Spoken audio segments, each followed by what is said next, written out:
Test 2.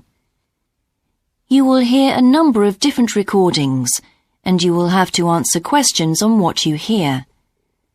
There will be time for you to read the instructions and questions, and you will have a chance to check your work.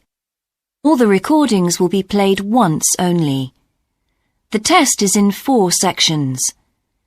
At the end of the test, you will be given 10 minutes to transfer your answers to an answer sheet. Now turn to Section 1.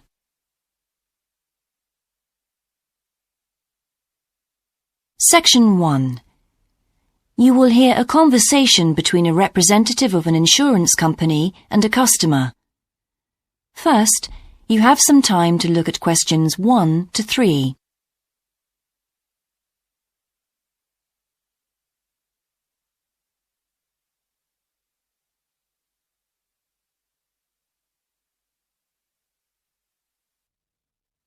Now we shall begin. You should answer the questions as you listen, because you will not hear the recording a second time.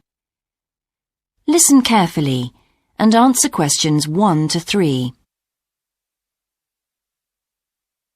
Good morning, Total Insurance. Judy speaking. How may I help you?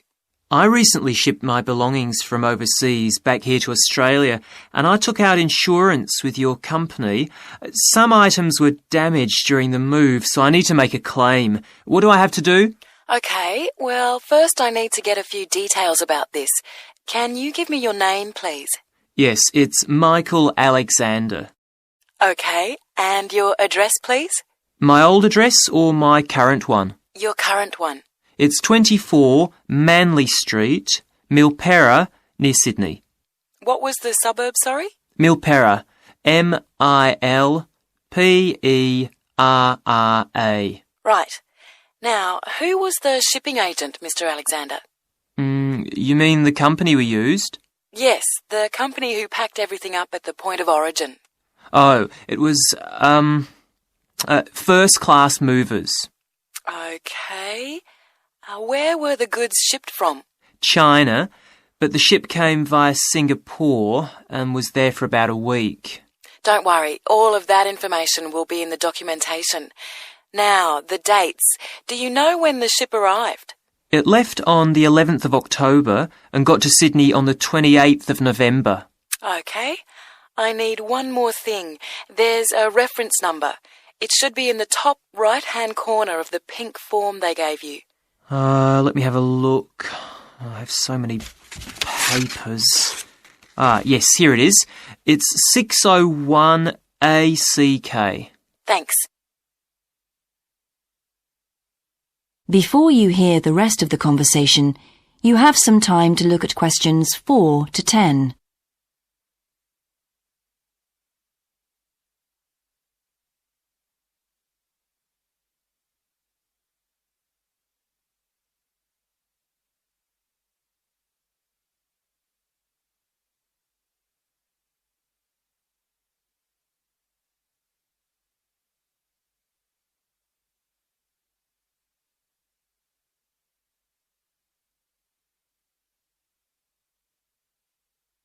Now listen and answer questions 4 to 10.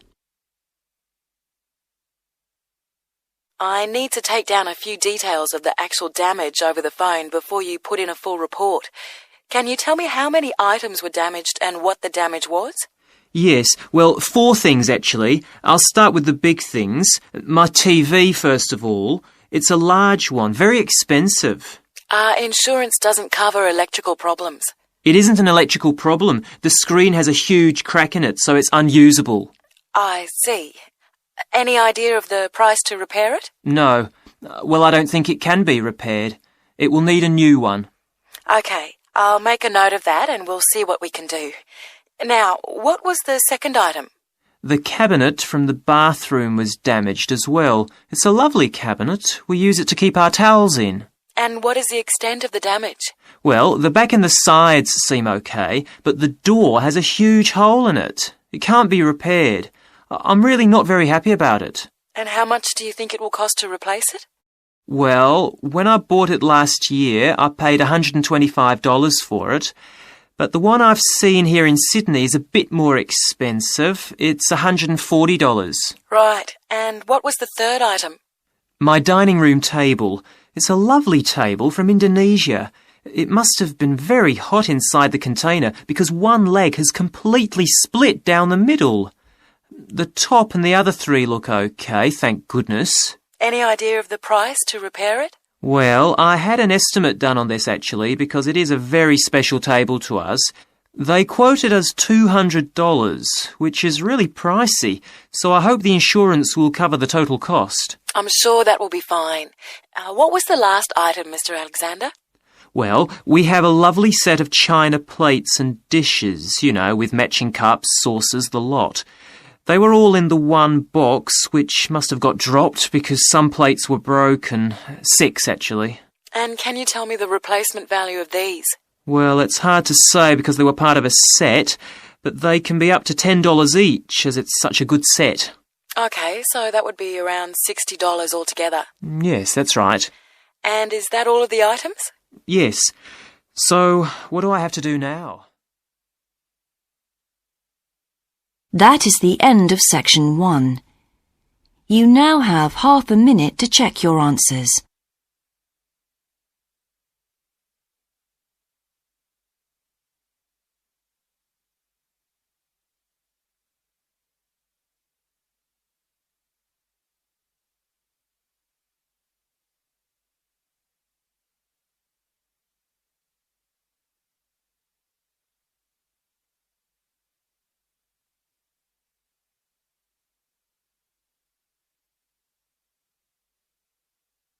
Now turn to section 2.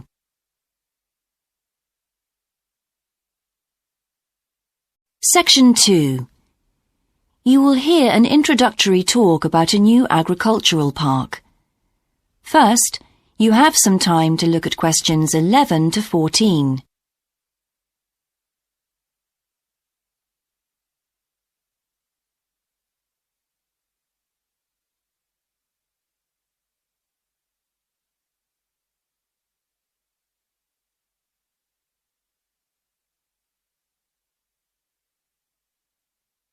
Now listen carefully and answer questions 11 to 14. Welcome to Greenvale Agricultural Park. As you know, we've only been open a week, so you're amongst our first visitors. We have lots of fascinating indoor and outdoor exhibits on our huge complex, spreading hundreds of hectares. Our remit is to give educational opportunities to the wider public, as well as to offer research sites for a wide variety of agriculturists and other scientists. Let's start by seeing what there is to do. As you can see here on our giant wall plan, we are now situated in the reception block here. As you walk out of the main door into the park, there's a path you can follow. If you follow this route, you'll immediately come into the rare breeds section, where we keep a wide variety of animals, which I shall be telling you a little more about later. Next to this, moving east, is the large grazing area for the rare breeds. Then further east, in the largest section of our park, is the forest area. South of the grazing area, and in fact just next to the reception block, is our experimental crop area. In the middle of the park, this circular area, is our lake. These two small rectangular shapes here are the fish farms where we rear fish for sale. To the east of those is the marsh area, which attracts a great many migrant birds. In the southeastern corner, beyond the marsh, is our market garden area, growing vegetables and flowers. Before you hear the rest of the talk, you have some time to look at questions 15 to 20.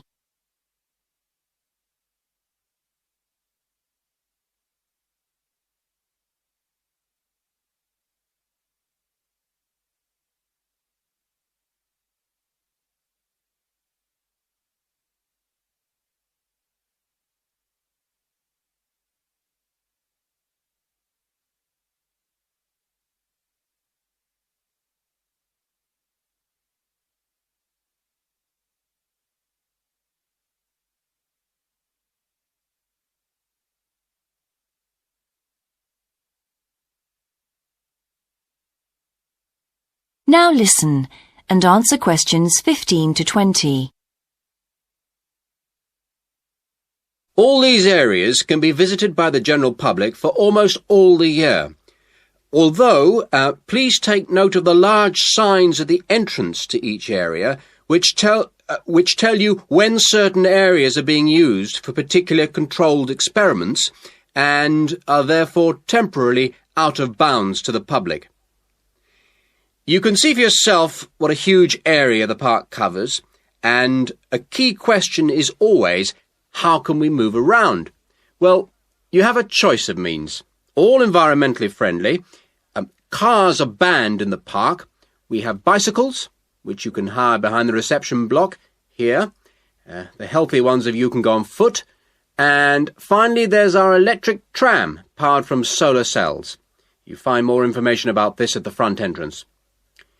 A good place to start on your tour is the rare breed section. We keep goats, sheep and hens and other kinds of poultry. We're also thinking of bringing in cows and horses, but we do not as yet have facilities for these bigger animals. The animals are fed in public twice a day, and a short lecture given on their feeding habits and nutritional needs. These are very popular with the public, but of course we mustn't lose sight of the main purpose of having this section, not as such to preserve rare animals, but to maintain the diversity of breeds, to broaden the gene pool for agricultural development. Greenvale changes with the seasons, with different events happening at different times of the year. May will be perhaps our most spectacular month, with the arrival of the Canada geese, and when our fruit trees will be in full blossom. But there are interesting events on all year round. For example, John Havers, our expert fly fisherman, is currently giving displays on the lake. Each of the sections has its own seasonal calendar, and please consult the summary board at the main entrance. And the final section, as we return to the reception blocks, is the orchard. Do take time to browse round our shop. There's a wide selection of books on wildlife, some of them written by local authors, and the history of farming, including organic farming, something which the park will be diversifying into in the coming months. That is the end of section 2. You now have half a minute to check your answers.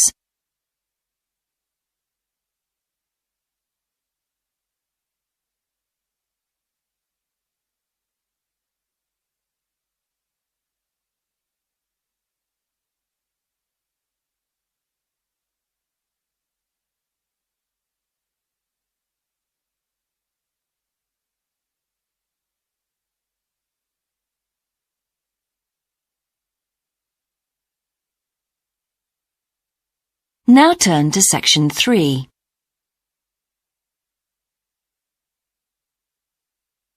Section 3. You will hear part of a seminar in which a researcher called Grant Freeman discusses his work on Australian honeybees with a group of students. First, you have some time to look at questions 21 to 24.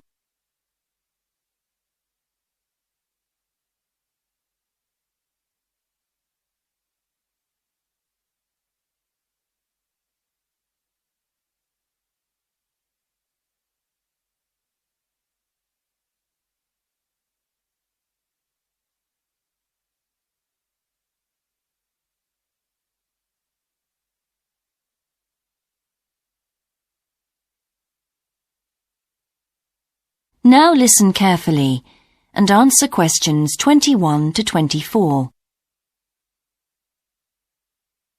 Good morning, everyone. In today's seminar, Grant Freeman, a biologist who specialises in identifying insects and who works for the Australian Quarantine Service, has come to talk to us about his current research work. Right, well, over to you, Grant. Good morning, everyone. I'm sure that you know that the Quarantine Service regulates all food brought into Australia.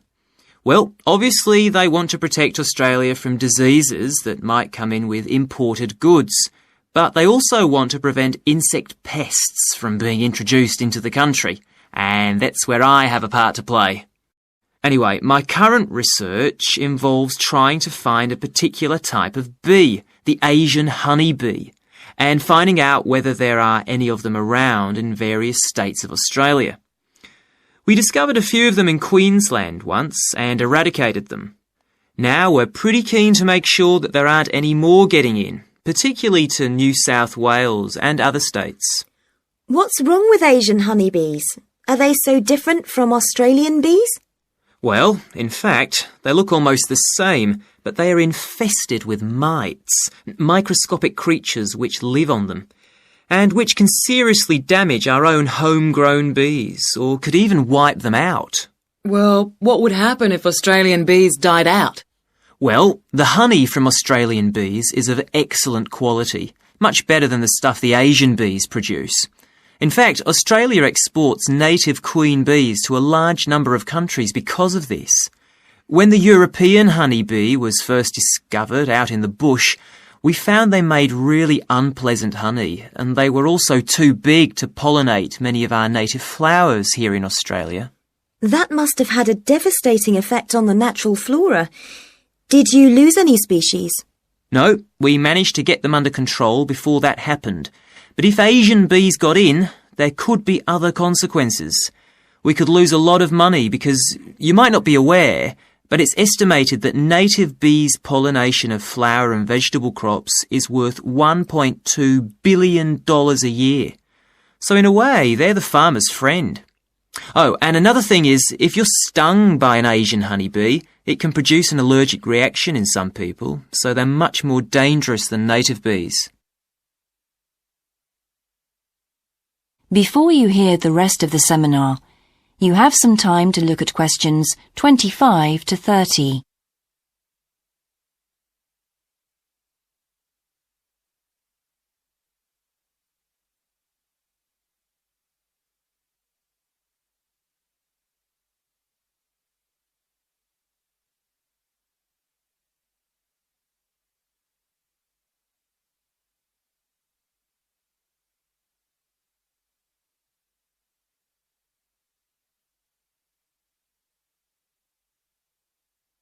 Now listen and answer questions 25 to 30.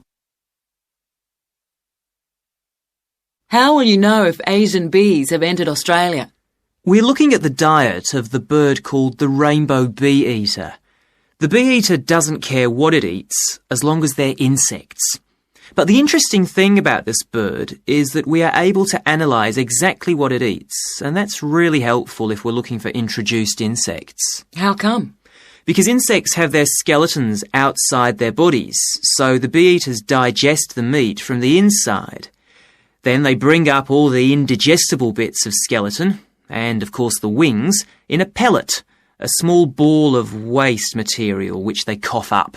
That sounds a bit unpleasant. So how do you go about it? In the field, we track down the bee-eaters and find their favourite feeding spots, the places where the birds usually feed. It's here that we can find the pellets. We collect them up and take them back to the laboratory to examine the contents. How do you do that? The pellets are really hard, especially if they've been out in the sun for a few days. So, first of all, we treat them by adding water to moisten them and make them softer. Then we pull them apart under the microscope. Everything's all scrunched up, but we're looking for wings, so we just pull them all out and straighten them. Then we identify them to see if we can find any Asian bee wings. And how many have you found? So far, our research shows that Asian bees have not entered Australia in any number. It's a good result and much more reliable than trying to find live ones as evidence of introduced insects. Well, that's fascinating. Thank you, Grant, for those insights. I hope that you might inspire some of our students here to conduct some similar experiments. That is the end of section 3. You now have half a minute to check your answers.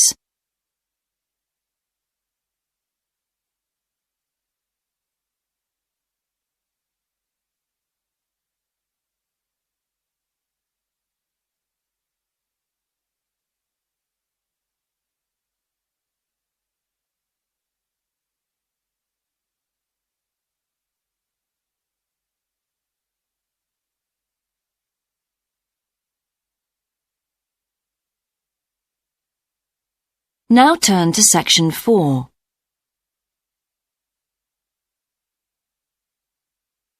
Section 4.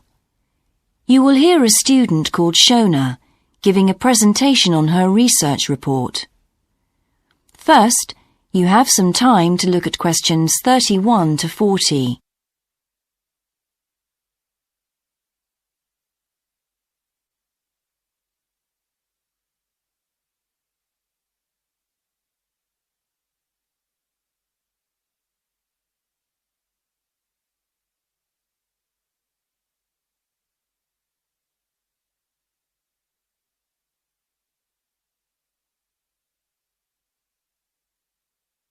Now listen carefully and answer questions 31 to 40.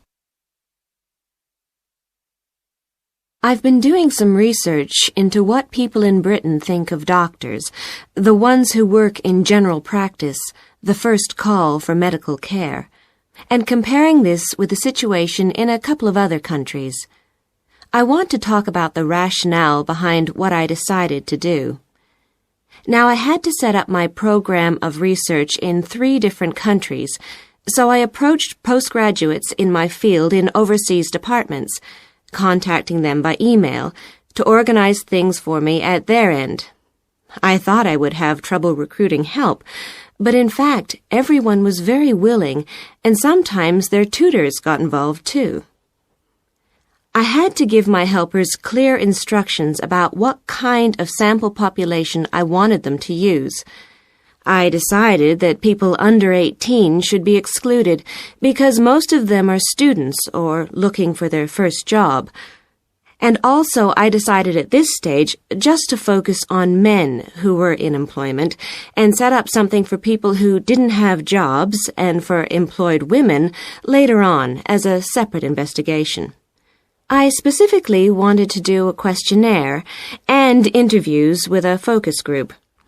With the questionnaire, rather than limiting it to one specific point, I wanted to include as much variety as possible. I know questionnaires are a very controlled way to do things, but I thought I could do taped interviews later on to counteract the effects of this.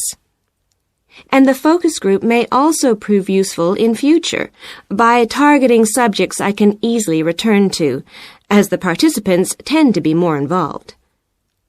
So I'm just collating the results now.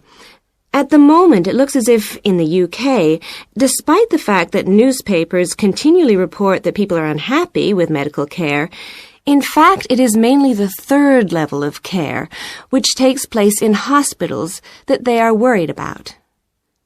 Government reforms have been proposed at all levels, and although their success is not guaranteed, long-term hospital care is in fact probably less of an issue than the media would have us believe. However, I've still got quite a bit of data to look at. Certainly, I will need to do more far-reaching research than I had anticipated in order to establish if people want extra medical staff invested in the community, or if they want care to revert to fewer but larger key medical units. The solution may well be something that can be easily implemented by those responsible in local government, with central government support, of course. This first stage has proved very valuable, though. I was surprised by how willing most of the subjects were to get involved in the project. I had expected some unwillingness to answer questions honestly, but I was taken aback and rather concerned that something I thought I'd set up very well didn't necessarily seem that way to everyone in my own department.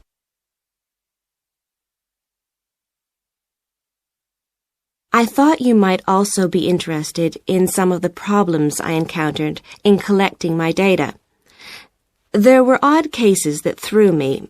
One of the subjects who I had approached while he was out shopping in town decided to pull out when it came to the 2nd round. It was a shame, as it was someone who I would like to have interviewed more closely. And one of the first-year students I interviewed wanted reassurance that no names would be traceable from the answers.